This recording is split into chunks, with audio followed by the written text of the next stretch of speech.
Arrêtez tout, écoutez attentivement. Ce que je vais vous révéler est une arme. Une fois que vous l'aurez entendu, il n'y aura pas de retour en arrière. Le monde vous semblera différent, plus clair, plus brutal. Vous êtes prévenu. Vous êtes dans cette salle de réunion. La table est polie. Les regards des autres sont des couteaux. Vous avez une idée, une stratégie qui pourrait tout changer. C'est votre moment. Et là, vous ouvrez la bouche.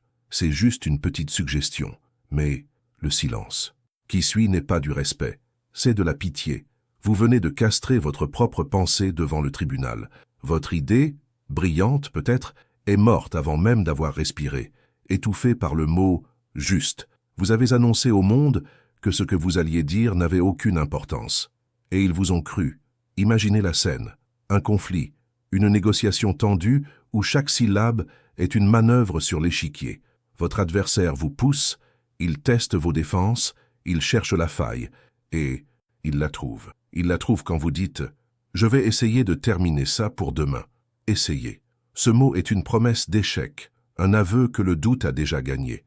Le prédateur en face de vous a senti le sang. Il sait maintenant qu'il peut exiger, non plus négocier. Vous venez de lui céder le contrôle total du jeu, simplement parce que vous n'avez pas eu le courage de décréter « ce sera fait ». Ce n'est pas l'autre qui vous a vaincu, c'est vous. Ce sont vos propres mots, votre propre vocabulaire. Un poison lent que vous vous administrez chaque jour, pensant être poli, prudent, raisonnable. Vous croyez communiquer, mais en réalité, vous transmettez votre faiblesse. Chaque « je pense que », chaque « peut-être », chaque « désolé » inutile est une fissure dans votre armure. À travers ces fissures, votre autorité, votre respect, votre pouvoir s'échappent, goutte à goutte, jusqu'à ce qu'il ne reste plus qu'une coquille vide qui demande la permission d'exister. Ne vous y trompez pas. L'arène sociale est une jungle impitoyable. Elle ne récompense pas l'humilité, elle la dévore. Vos rivaux, vos collègues, même vos supérieurs sont programmés pour détecter l'hésitation. Votre langage de soumission est une invitation ouverte à la domination. Vous leur montrez où frapper. Vous leur donnez le bâton pour vous battre.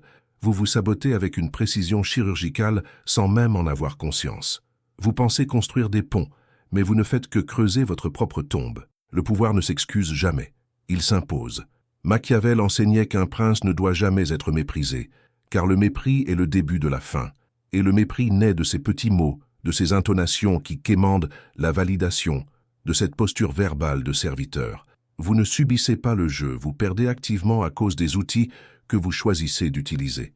Votre langue est soit votre plus fidèle serviteur, soit votre plus grand traître. Il n'y a pas d'intermédiaire. Mais il existe un antidote, une méthode pour forger vos mots en armes et votre silence en bouclier. Ce n'est pas une théorie, c'est une loi immuable de la psychologie du pouvoir. Vous allez apprendre à bannir de votre esprit les 8 termes qui vous maintiennent enchaînés à la médiocrité.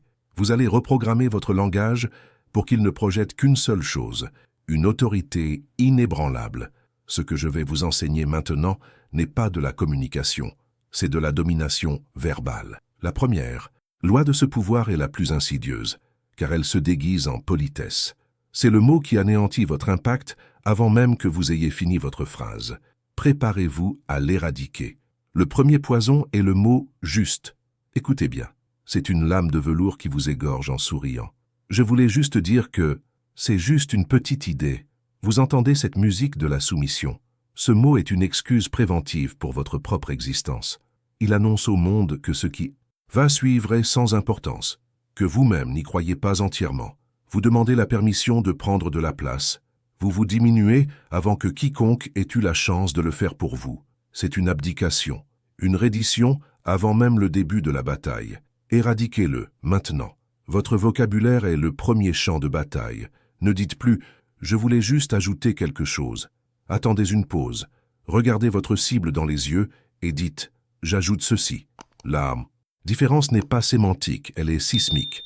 L'un est la supplique d'un serviteur, l'autre est l'affirmation d'un souverain. Vous n'êtes pas juste en train de parler, vous émettez un décret. Vous sculptez la réalité avec votre verbe. Pensez-y, ceci est la première loi, la plus simple et pourtant la plus violée. Mais ce n'est que la porte d'entrée. Ce qui suit est une reprogrammation complète de votre architecture mentale. Nous n'allons pas simplement repeindre la façade, nous allons dynamiter les fondations de votre faiblesse pour reconstruire une forteresse verbale, impénétrable. Vous êtes actuellement une plaque de verre, fragile, transparent. Chaque mot faible que vous prononcez est une fissure qui s'étend sur votre surface. Les autres voient à travers vous. Ils lisent vos doutes, vos peurs, votre besoin de validation. Ils voient la proie. Mon but n'est pas de vous apprendre à cacher ces fissures. Mon but est de vous jeter dans le feu, de vous briser en 1000 morceaux et de vous reforger. Non pas en acier qui peut encore plier, mais en obsidienne, noire, tranchante, opaque, une matière née du chaos volcanique qui absorbe la lumière et ne reflète rien. Quand on vous regardera, on ne verra plus vos doutes. On ne verra que le vide de notre propre incertitude. Votre parole deviendra une lame d'obsidienne, précise, froide, létale. Imaginez la scène. Vous entrez dans une pièce.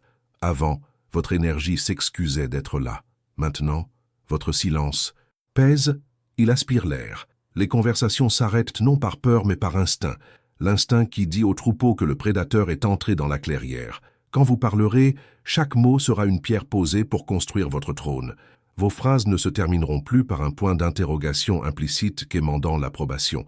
Elles se termineront par le son d'une porte de coffre-fort qui se ferme. C'est cela, la promesse. Le deuxième mot est tout aussi pernicieux. Il s'agit de la promesse de l'échec que vous vous faites à vous-même. Comprenez-vous de quoi je parle? Cette petite graine de doute que vous plantez vous-même. Pour atteindre cet état, il faut un pacte, un contrat entre vous et moi. Voici les termes. Je vais vous livrer, une par une, les 10 lois immuables de la souveraineté verbale. 10 commandements pour celui qui refuse de rester un pion sur l'échiquier des autres. Je ne vais rien vous cacher. Je vous donnerai les clés de l'arsenal psychologique que les puissants utilisent contre vous chaque jour. Chaque loi sera une arme que vous ajouterez à votre panoplie. En retour, votre engagement est total. Vous n'allez pas essayer d'appliquer ces lois. Vous allez les graver dans votre esprit jusqu'à ce qu'elles deviennent votre instinct. Vous allez observer les autres, déceler leurs faiblesses. Mais surtout, vous allez mener une guerre civile contre votre propre langue. Vous allez traquer et exécuter chaque mot parasite, chaque intonation de serviteur, chaque phrase qui trahit votre ambition. Il n'y a pas de demi-mesure. Soit vous devenez le maître de votre langue, soit vous restez son esclave pour toujours. Ce contrat est scellé par votre désir de pouvoir, par cette faim qui vous ronge.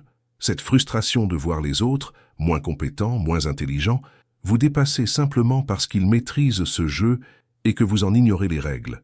Nous allons décortiquer ces 10 lois, de la plus évidente à la plus subtile.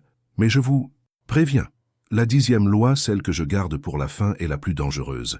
C'est une technique de pouvoir si fondamentale qu'elle agit au niveau subconscient de votre interlocuteur. Elle est controversée. Certains la jugeront immorale, mais c'est elle qui sépare les rois des prétendants. C'est l'arme nucléaire de cet arsenal. Pour y avoir accès, vous devrez d'abord maîtriser les 9 autres. Vous devrez prouver que vous êtes digne de la détenir. Alors, le contrat est-il accepté? Êtes-vous prêt à tuer la personne que vous étiez pour laisser naître le souverain qui sommeille en vous? Si la réponse est oui, alors préparez-vous pour la 2e loi, la loi qui éradique la possibilité même de l'échec de votre discours. La première lame de cet arsenal est la plus insidieuse. Elle se cache derrière un masque de politesse. Vous l'utilisez des dizaines de fois par jour en pensant faire preuve d'humilité. En réalité, vous signalez à la meute que vous êtes une proie facile. 1. Le poison de la minimisation. Juste. Ce mot est un acte d'auto-sabotage. Je voulais juste dire, j'ai juste une question. C'est juste une petite idée. Écoutez la musique de ces phrases. C'est la mélodie de la soumission. Le mot « juste » est une excuse préventive pour votre propre existence. Il communique à votre interlocuteur « Ce qui va suivre n'a que peu de valeur. Ne me jugez pas trop durement. » Vous vous diminuez avant même d'avoir parlé. Vous tendez la gorge au prédateur. Le pouvoir ne se minimise jamais. Il prend l'espace, il s'impose. Imaginez la scène. Une salle de conseil d'administration. Le silence est lourd, la pression est palpable. Un jeune cadre ambitieux, le cœur battant, lève la main et dit « Je voulais juste suggérer que nous pourrions peut-être observer ». Les regards des dirigeants se glacent. Certains vérifient discrètement leur montre. Son idée, même si elle est brillante, est déjà morte. Il l'a étranglée lui-même dans son berceau avec le mot « juste ». Maintenant, rejouez la scène. Le même cadre attend une pause stratégique dans la conversation. Il se redresse. Sa voix est calme, posée. Il déclare « Il y a un paramètre que nous ignorons. Le silence qui suit est différent. Ce n'est plus un silence d'ennui, mais d'attention. Tous les visages se tournent vers lui. Il n'a pas demandé la permission de parler. Il a pris la parole. Bannissez juste de votre vocabulaire. Traquez-le sans pitié dans vos phrases, vos emails, vos pensées. Ne dites pas « je voulais juste vous demander ». Dites « j'ai une question pour vous ». Ne dites pas « c'est juste mon avis ». Affirmez « mon analyse est la suivante ». Cessez de vous excuser d'occuper l'espace. Votre présence et vos idées ont le poids que vous décidez de leur donner. Pas un gramme de moins. 2. La promesse de l'échec. Essayez. Le verbe « essayer » est le refuge des faibles et des indécis. C'est une promesse d'échec déguisée en effort. Quand vous dites « je vais essayer », ce que votre interlocuteur entend est « je n'ai pas la conviction de pouvoir le faire, je me prépare déjà une excuse si j'échoue et je ne m'engage à rien ». C'est le langage de l'amateur, pas du maître. Le maître ne tente pas, il exécute. L'échec peut survenir, c'est une donnée de la réalité, mais il ne doit jamais être une option intégrée à votre discours initial. Pensez-y. Un chirurgien entre-t-il au bloc en disant à la famille « je vais essayer de sauver votre enfant ». Un général lance-t-il son armée à l'assaut en criant « nous allons essayer de prendre cette colline ». Non. Ils parlent en termes de mission, d'objectif, d'exécution. L'engagement verbal total programme l'esprit à la réussite. Il ne laisse aucune porte de sortie psychologique. Visualisez votre manager qui vous confie un dossier critique. La date limite est serrée. Il vous regarde dans les yeux et demande « ce sera prêt pour vendredi matin ?» La réponse de l'esclave « je vais faire de mon mieux, je vais essayer ». Le visage de votre manager se ferme. Le doute est semé. Il va probablement mettre quelqu'un d'autre en soutien, vous retirant de fait la pleine responsabilité et la gloire potentielle. Maintenant, la réponse du souverain. Un contact visuel direct. Une voix ferme. Ce sera prêt vendredi matin. Il n'y a pas d'hésitation. C'est un décret, un fait futur. Vous venez de prendre le contrôle de la situation, de rassurer votre supérieur et de vous imposer comme une personne fiable et déterminée. Effacez. Essayez de votre langue. Remplacez-le par des verbes d'action et d'engagement. Je le ferai. Je m'en occupe. Considérez que c'est fait. Votre parole devient un contrat, un serment. Et les gens respectent ceux dont la parole a le poids de l'acier. Ces 2 premières lois nettoient le terrain. Elles éliminent les parasites les plus évidents. Mais la 3e loi s'attaque à la forteresse même de votre crédibilité. C'est ici que les amateurs se trahissent sans même s'en rendre compte, en transformant leur plus grande force en faiblesse béante. 3. L'abdication de la certitude. Je pense que cette locution est une abdication. Vous possédez une analyse, une conclusion basée sur des faits ou une intuition stratégique, et au lieu de la présenter comme telle, vous la dégradez au rang de simple pensée, d'opinion personnelle et subjective. Je pense que nous devrions aller dans cette direction n'est pas une affirmation, c'est une invitation à la contradiction. Vous ouvrez la porte à n'importe qui pour qu'il réponde. Eh bien moi je pense le contraire. Vous avez transformé un champ de bataille stratégique en un débat de café. Le pouvoir ne pense pas en public. Il analyse, il conclut, il décide et il affirme. Votre analyse est votre arme. La présenter comme une pensée revient à la donner à votre adversaire en lui expliquant comment elle fonctionne. Vous exposez votre coup en espérant que l'autre n'aura pas de couteau. C'est de la naïveté, pas de la collaboration. Imaginez une négociation tendue pour un contrat. Vous avez fait vos recherches. Vous savez que le prix juste est de 100 000 €. La version faible, je pense qu'un prix de 100 000 € serait équitable. Le mot « pense » trahit une incertitude. Il signale que ce chiffre est négociable, qu'il n'est pas ancré dans la réalité mais dans votre esprit. Votre adversaire s'en le sent. Il va contre-attaquer, proposer 70 000 et vous serez sur la défensive. La version forte, au vu des données du marché et de la valeur apportée, le montant de l'investissement est de 100 000 €. Ce n'est plus une pensée, c'est un fait, c'est une position. La discussion ne porte plus sur votre opinion, mais sur ce chiffre posé sur la table comme un bloc de granit. Cessez de penser, commencez à affirmer. Remplacez « je pense que » par « mon analyse démontre que » la conclusion logique est, l'option la plus stratégique est, ou simplement affirmer le fait directement. Vos paroles doivent refléter la certitude de vos conclusions. Vous n'êtes pas là pour partager vos états d'âme, mais pour imposer votre vision de la réalité. 4. L'apologie interdite. Désolé. Voici une arme à double tranchant. Utilisée à bon escient, pour reconnaître une erreur factuelle et grave, L'excuse est un outil de pouvoir qui démontre la responsabilité, mais 99% du temps, vous l'utilisez comme un tic de langage servile. Désolé de vous déranger. Désolé, je peux vous poser une question. Désolé, je ne suis pas d'accord. Vous demandez pardon d'exister, de prendre de la place, d'avoir une opinion. C'est une supplication. Vous vous positionnez comme un inférieur, un gêneur. Chaque « désolé » injustifié est une fissure dans votre armure. Il érode votre autorité et habitue les autres à vous percevoir comme quelqu'un qui n'est pas sûr de sa légitimité. Le pouvoir ne s'excuse pas d'agir. Il agit, il assume. La scène se passe dans un open space. Vous devez poser une question urgente à un collègue concentré portant un casque. L'approche faible, vous vous approchez sur la pointe des pieds, touchez son épaule timidement et murmurez « Désolé, désolé de te déranger. J'ai juste une toute petite question. » Vous avez accumulé 3 actes de soumission en une seule phrase. Vous avez déjà perdu. L'approche forte. Vous vous approchez avec une démarche assurée. Vous attendez qu'il termine une action ou vous vous placez dans son champ de vision. S'il ne réagit pas, 1. Contact ferme mais respectueux sur l'épaule. Quand il retire son casque, vous dites « J'ai besoin de ton avis sur le dossier client Alpha, c'est urgent. » Vous êtes direct, professionnel et vous avez établi le cadre de l'interaction. Vous n'êtes pas un dérangement, vous êtes un collègue avec une priorité. Réservez « désolé » pour les véritables erreurs. Pour interrompre quelqu'un, utilisez « excusez-moi ». Pour un retard, ne dites pas « désolé pour le retard », mais « merci pour votre patience ». Vous transformez ainsi votre faiblesse en une reconnaissance de la force de l'autre, ce qui est psychologiquement bien plus puissant. Vous ne vous excusez plus, vous distribuez de la reconnaissance. C'est un jeu de statut subtil, mais fondamental. Vous apprenez à contrôler vos mots, mais la 5e loi vous apprendra à contrôler la dynamique même de la conversation.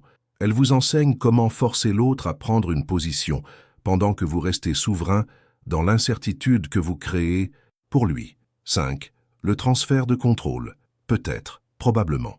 Ces mots sont le drapeau blanc de la décision. Ils sont le langage de l'incertitude et de la peur de l'engagement.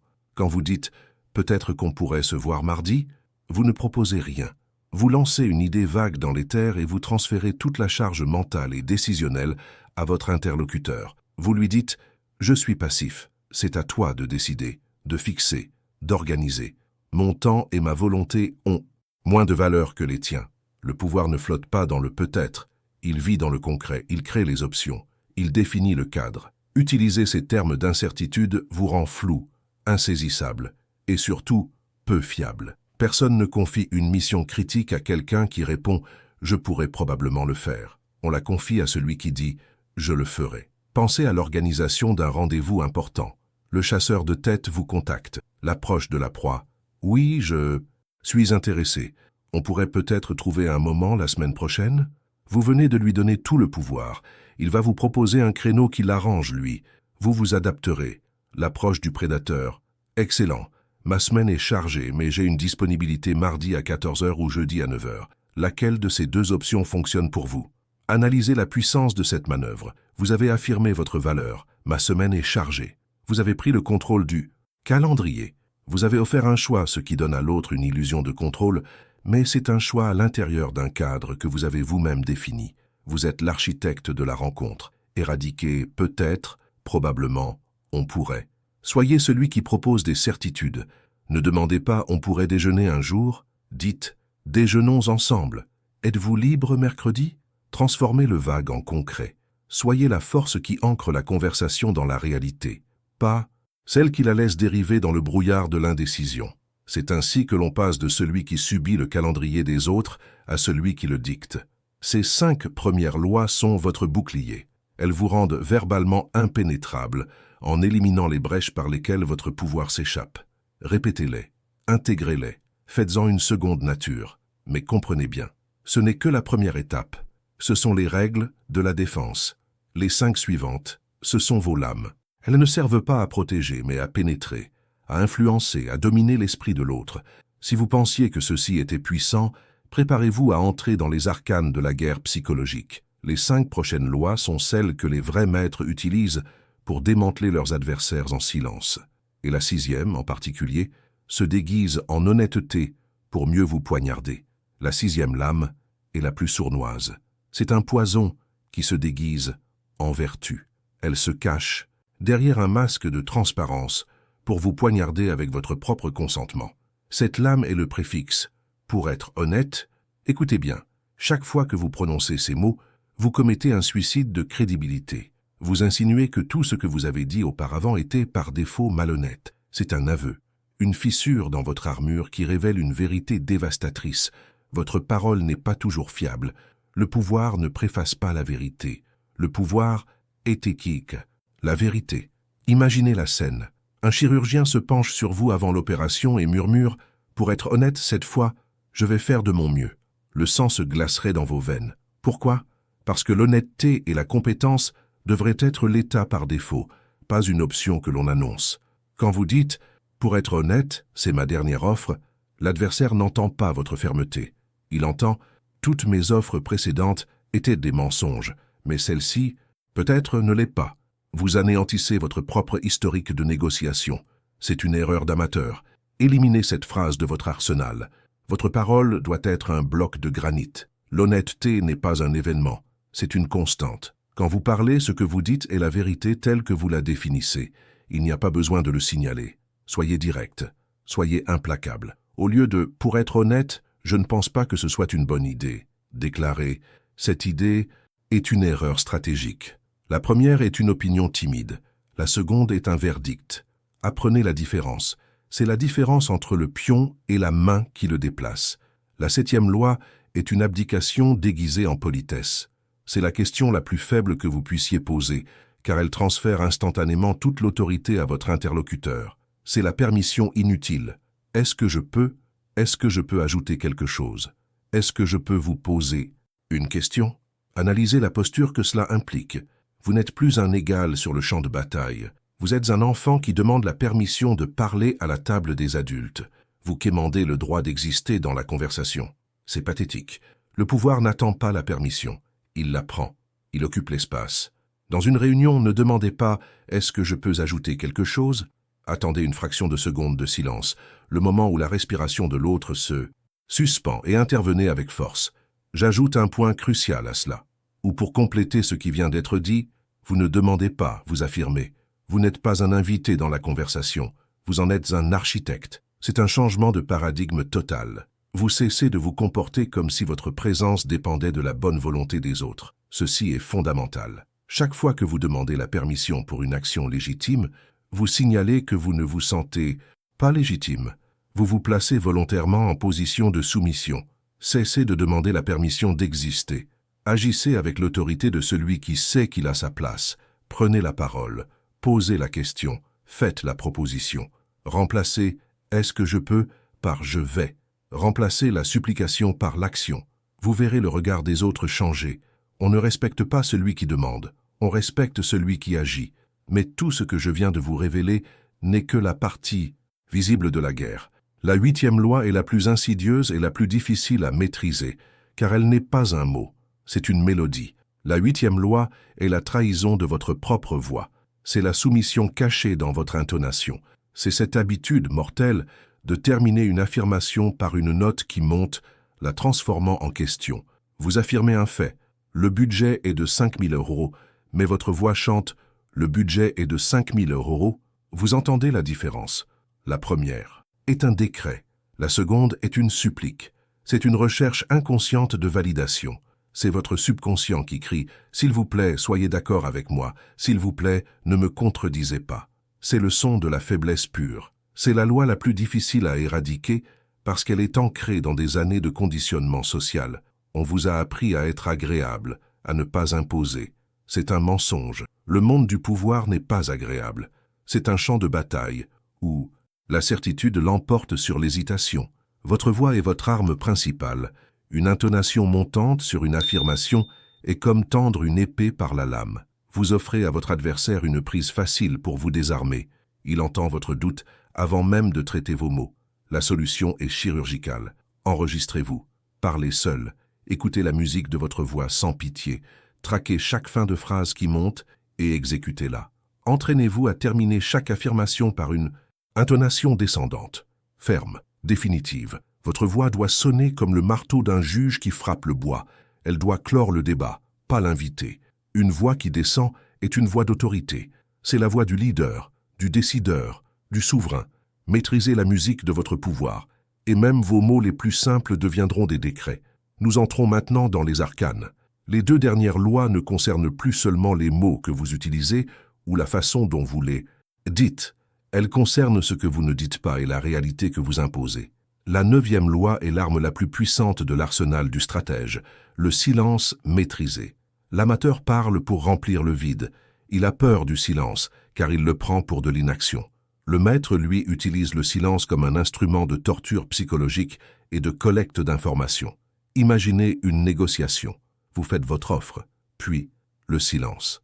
Pas un silence hésitant, un silence lourd, intentionnel, inébranlable. Votre adversaire devient mal à l'aise, son esprit s'emballe. Est-ce que mon offre était trop basse? Est-ce qu'il est offensé? Est-ce que je devrais en dire plus? La nature humaine a horreur du vide. Dans 90% des cas, c'est l'autre qui craquera le premier. Il parlera. Et en parlant, il vous donnera tout. Ses doutes, ses limites, ses prochaines cartes. Il se trahira lui-même pour combler un vide que vous avez créé artificiellement. Apprenez à manier la pause. Après avoir posé une question difficile, taisez-vous. Ne la reformulez pas. Ne l'adoucissez pas. Laissez-la flotter dans l'air, pesante, forçant l'autre à y faire face. Après avoir fait une déclaration audacieuse, taisez-vous. Laissez son poids s'installer. Ce n'est pas le silence de celui qui ne sait pas quoi dire. C'est le silence du prédateur qui attend que sa proie fasse un mouvement de panique. C'est le silence du souverain qui pèse sa décision. Votre silence deviendra plus intimidant que les cris de n'importe qui d'autre. Il communique un contrôle de soi absolu, et celui qui se contrôle lui-même contrôle la pièce. Et nous voici à la 10e et dernière loi, la clé de voûte de votre arsenal, celle qui vous permet non seulement de jouer le jeu, mais d'en définir les règles. C'est la loi de l'architecte verbal, le contrôle du cadre. Celui qui définit le cadre de la conversation gagne la guerre avant même que la première bataille ne soit livrée. Ne répondez jamais à une attaque ou à une question sur le terrain de votre adversaire. Redéfinissez-le. Imposez votre propre cadre. Quelqu'un vous dit « Votre proposition est beaucoup trop chère ». La réponse faible est de justifier le prix. Oui, mais la qualité. Vous avez accepté leur cadre. La discussion porte sur le coût. La réponse du maître est de détruire ce cadre et d'en imposer un nouveau. La vraie question n'est pas le prix. C'est le coût immense de ne pas agir maintenant. Voyez-vous la manœuvre? Vous avez déplacé le champ de bataille de leur territoire, le prix, au vôtre, le coût de l'inaction. Vous ne parlez plus de dépenses, mais d'investissement stratégique. Cet outil est universel. On vous accuse, vous êtes trop agressif. Ne niez pas. Ne vous excusez pas. Refusez le cadre. Je ne suis pas agressif, je suis direct. Dans un monde où l'ambiguïté coûte des fortunes, je choisis la clarté. Vous avez transformé un prétendu défaut en une qualité de leader. On vous interroge sur un échec. Pourquoi ce projet a-t-il échoué?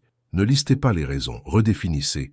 Ce n'était pas un échec, c'était une collecte de données coûteuses mais nécessaires qui nous a appris exactement ce qu'il ne faut pas faire. Maintenant, nous savons comment gagner. Cessez d'être un personnage dans l'histoire des autres. Devenez le narrateur. C'est vous qui décidez si c'est une crise ou une opportunité, si c'est un problème ou une leçon. Ces 10 lois ne sont pas des suggestions. Ce sont les principes physiques du pouvoir verbal. Ignorez-les et vous resterez une proie, une victime de votre propre langue, vous demandant pourquoi les autres ne vous prennent jamais au sérieux. Intégrez-les, faites-en votre chair et votre sang, et vous deviendrez une force de la nature. Vos mots cesseront d'être de simples sons. Ils deviendront des leviers pour déplacer le monde à votre volonté. Vous ne communiquerez plus, vous commanderez. Vous ne communiquerez plus, vous commanderez. Et ce commandement ne résonne pas comme un cri. C'est un silence lourd, une économie de mots qui force l'univers à se pencher pour écouter. Votre présence seule deviendra une déclaration. Vous entrez dans une pièce et l'atmosphère change. Non pas parce que vous parlez plus fort, mais parce que tout le monde sait que chaque syllabe que vous prononcerez aura le poids d'une décision irrévocable. Le monde a changé pour vous, ou plutôt votre perception du monde. Désormais, vous entendez tout. Vous ne pouvez plus l'ignorer. Le juste qui trahit la peur de déranger, le j'essaie qui annonce déjà la défaite, le je pense que qui supplie la validation. Chaque phrase est un diagnostic. Vous voyez les fissures dans l'armure de vos rivaux, les hésitations qui révèlent leurs véritables intentions. la faiblesse cachée derrière un jargon d'entreprise. Ils sont devenus transparents, des livres ouverts, écrits dans une langue que vous êtes le seul à maîtriser. C'est une vision à la fois terrible et exaltante. Vous ne pourrez plus jamais participer à une conversation de manière innocente. Chaque échange est un calcul, chaque mot est une pièce sur l'échiquier. Vous ne jouez plus le jeu, vous êtes le jeu. Mais la véritable puissance ne se trouve pas seulement dans les mots que vous bannissez, mais dans le silence que vous apprenez à maîtriser. Imaginez l'océan social. À la surface, c'est une agitation constante, des milliers de petits poissons, frénétiques, qui créent des remous pour se faire remarquer. Ils confondent le bruit avec l'influence, le mouvement avec l'action. Ils sont visibles, prévisibles et vulnérables. Ils dépensent toute leur énergie à signaler leur présence, espérant que les prédateurs ne les voient pas. Ils sont des proies qui se dénoncent elles-mêmes. Maintenant, regardez plus profond. Dans les abysses froids et silencieux, une autre forme de vie règne. Le grand requin blanc. Il ne s'agite pas. Il ne crée pas de vagues inutiles. Il glisse. Chaque mouvement est une étude de l'efficacité pure, calibrée pour un impact maximal avec une dépense minimale. Son pouvoir ne vient pas du bruit qu'il fait, mais du silence terrifiant qui précède son apparition. Sa présence est sentie bien avant d'être vue. Il n'a pas besoin de convaincre, de négocier ou de se justifier. Quand il décide d'agir, l'affaire est réglée. Sa parole, quand elle vient, est l'attaque finale. Vous n'êtes plus un poisson de surface. Vous êtes ce prédateur des profondeurs. Cessez de vous agiter. Cessez de remplir le vide de mots inutiles. Apprenez le pouvoir du silence calculé. Laissez les autres s'épuiser dans des débats stériles. Observez, analysez. Attendez le moment précis où un seul mot, une seule phrase, comme une lame chirurgicale, peut trancher le nœud du problème et redéfinir toute la situation. Votre silence pèsera plus lourd que leur discours. Cette nouvelle vision a un prix. Le prix est une forme de solitude. En voyant le code derrière les interactions humaines, vous ne pourrez plus vous perdre dans l'illusion confortable des banalités. Le bavardage vous paraîtra insupportable. Les excuses constantes des autres vous sembleront pathétiques. Vous verrez la matrice, et cela vous isolera de ceux qui y sont encore aveuglément connectés. Le trône est un siège pour une seule personne, mais cet isolement n'est pas une faiblesse. C'est un filtre. Il vous sépare de la médiocrité et vous aligne avec ceux qui, comme vous, ont choisi de voir la réalité telle qu'elle est. Ce n'est pas la solitude d'une victime, mais l'isolement d'un souverain qui ne peut plus tolérer la cour des flatteurs et des indécis. C'est une invitation à rejoindre un cercle invisible, celui des architectes de leur propre réalité. C'est ici que votre transformation se scelle. Ce savoir n'est pas fait pour être simplement consommé. Il doit être incarné. Il doit devenir un réflexe, une seconde nature. Pour cela, vous devez faire un pacte avec vous-même, un serment public qui marque la mort de votre ancien vocabulaire et la naissance de votre autorité. Ce n'est pas une suggestion, c'est un ordre. Allez dans la section des commentaires et écrivez cette phrase, non pas pour moi, ni pour un algorithme, mais pour vous, pour graver cette loi dans le marbre de votre esprit et pour déclarer votre allégeance à cette nouvelle philosophie. C'est un signal pour reconnaître les vôtres, ceux qui ont compris que le pouvoir ne se demande pas, il se décrète. Écrivez. Mes mots sont des décrets. Chaque fois que vous verrez ce commentaire, vous saurez que vous n'êtes pas seul dans les profondeurs. Vous reconnaîtrez un autre prédateur, un autre stratège qui a cessé de jouer selon les règles des autres et qui a commencé à imposer les siennes. C'est notre code, c'est notre étendard. Le monde est plein de bouches qui parlent, mais vide de volonté qui décide. Les autres parlent pour être entendus, pour se sentir exister, pour combler leur angoisse du vide. Vous parlerez pour être obéi. Votre langue n'est plus un outil de socialisation, c'est un instrument de pouvoir, une arme forgée pour sculpter le monde à l'image de votre ambition. Cessez d'être l'écho, devenez la voix.